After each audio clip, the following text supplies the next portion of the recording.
हरियाणा विधानसभा चुनाव से पहले बीजेपी के वरिष्ठ नेता और उम्मीदवार अनिल विज ने एक बार फिर से मुख्यमंत्री पद को लेकर दावेदारी ठोकी है। अनिल विज ने कहा है कि उम्मीद पूरी है, पार्टी अगर मौका देगी तो हरियाणा की तस्वीर और तकदीर बदल दूंगा। वहीं अनिल विज से पूछा गया कि आपको चुनाव का कैसा माहौल नजर आ रहा है। इस पर उन्होंने कहा, मैं 6 बार चुनाव जीत चुका हूं और 7वीं बार चुनाव लड़ने जा रहा हूं। इस चुनाव में मुझे जितना सहयोग और समर्थन मिल रहा है उतना पहले कभी नहीं मिला।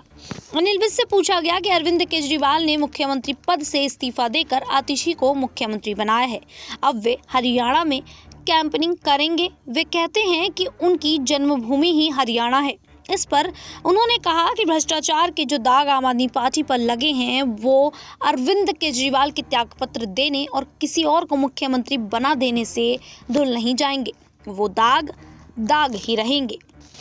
बीजेपी नेता ने आगे कहा कि जहां तक आम आदमी पार्टी के चुनाव प्रचार करने की बात है, उनका दिया बुझ चुका है। दिल्ली में 7 लोकसभा सीटों पर आम आदमी पार्टी की हार हुई, पंजाब में भी इनका बुरा हाल हुआ और देश के अन्य हिस्सों में जहां जहां इन्होंने अपने उम्मीदवार खड़े किए थे, सभी की जमानत जब्त हुई है।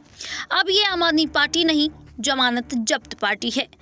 आपका दिया बुझ चुका है, उस बुझे हुए दिए से कोई और शमा उजाला नहीं कर सकती।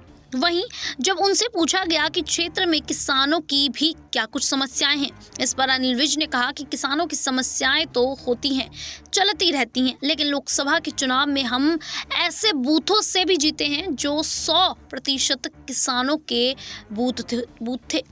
अब जिस तरीके से अनिल विज ने एक बार फिर से मुख्यमंत्री के पद को लेकर दावेदारी ठोकने का प्रयास किया है, क्या ऐसे में भारतीय जनता पार्टी इन विधानसभा चुनावों में अनिल विज को मुख्यमंत्री का पद सौंप सकती है या फिर नहीं, या एक बार फिर से अनिल विज को भारतीय जनता पार्टी की ओर से बड़ा झटका लगेगा और इस बार अनिल विज वो झटका बर्दाश्त न करते हुए भारतीय जनता पार्टी का साथ छोड़ देंगे।